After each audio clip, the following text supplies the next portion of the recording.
আমরা জানি যে গত বছরে যে রক্তিম জুলাইয়ে যে প্রত্যাশা ছিল সেই প্রত্যাশা পূরণে সরকার পুরোপুরি ব্যর্থ হয়েছে এবং আমাদের জুলাই মাস থেকে আমাদের একটা এক্সপেকটেশন ছিল যে জুলাই সনদ ঘোষণা করতে হবে, যেখানে জুলাইকে ফর্মালি স্বীকৃতি দিবে এবং জুলাইকে যাতে গণ অভ্যুত্থান এবং জুলাই বিপ্লব হিসেবে ঘোষণা দিতে হবে। কিন্তু আমরা 31 ডিসেম্বর 2024 সালেও দেখেছি জুলাই গণ অভ্যুত্থানের যে প্রোক্লেমেশন নিয়ে তালবাহানা চলছে এবং আমরা বিগত কিছুদিন আগে আওয়ামী লীগ নিষিদ্ধের যে দাবি, সেই দাবিতে আমরা সরকারের পক্ষ থেকে জানতে পারি যে তারা 1 মাসের মধ্যে আমাদের জুলাই সনদ দিবে এবং সেটা নিয়ে কাজ আগাবে। কিন্তু দুঃখের সাথে বলতে চাই আমরা এখনও সেই জুলাই সনদের প্রত্যাশা এখনও আমরা পাইনি। এটা গণ অভ্যুত্থানের সরকার হিসেবে সবচেয়ে বড় ব্যর্থতা, কারণ আমরা দেখতে পাই যে মানুষগুলো শহীদ হয়েছে এবং আহত হয়েছে তাদের যে স্বীকৃতি, সেই স্বীকৃতির জন্য কেন আমরা আন্দোলন করতে হচ্ছে।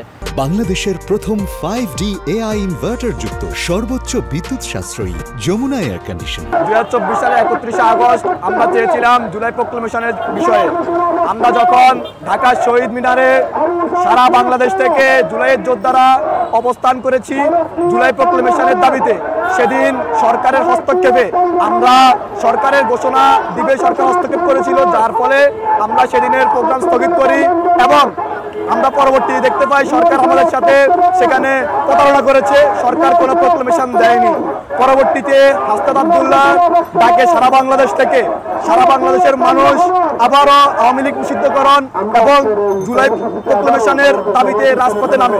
তখনও আমরা দেখেছি আওয়ামী লীগ নিষিদ্ধের বিষয়ে সরকার একটা বার্তা দিয়েছে, কিন্তু জুলাই প্রোক্লেমেশনের বিষয়ে কোনো স্পষ্ট বার্তা দেয়নি। সরকার বলেছে 31 কর্মদিবসের ভিতরে জুলাই প্রোক্লেমেশন দিবে, অথচ 31 কর্মদিবস চলে যাওয়ার পরেও আজকে আমরা যখন দেখি এখন পর্যন্ত কোনো জুলাইয়ের ঘোষণাপত্র আমরা পাই নাই। আজকে ফের একটা বছর শেষ হয়ে জুলাইয়ে পদার্পণ করেছি, অথচ জুলাইয়ের সেই প্রেরণা, জুলাইয়ের সেই চেতনাকে আমরা ধারণ করে জুলাইয়ের আবু সাইদ মুগ্ধ, ফেনীর শহীদ শ্রাবণ শাহী এবং মাসুদদের রক্তের বিনিময়ে যে বাংলাদেশ পেয়েছি, সেই শহীদদের যে ঘোষণা, সেই শহীদদের যে ঘোষণা পালন করার কথা সরকারিভাবে, সেটা আমরা দেখি নাই। প্রত্যেকটা শহীদ পরিবারের পক্ষ থেকে আমার শ্রাবণ নাই, আমার মাসুদ নাই, আমার শিহাব নাই, এখন আমি বাইরে আসতেছি আমার বাকি সন্তানদের জন্য, আমি ওদের জন্য আসি নাই। বিচার কবে হবে? এই সরকার আমাদেরকে সেই নিশ্চিত করুন বিচারটা কবে হবে। আর আমাদের জুলাই ঘোষণাপত্র এখনো দিচ্ছে না কেন? উনি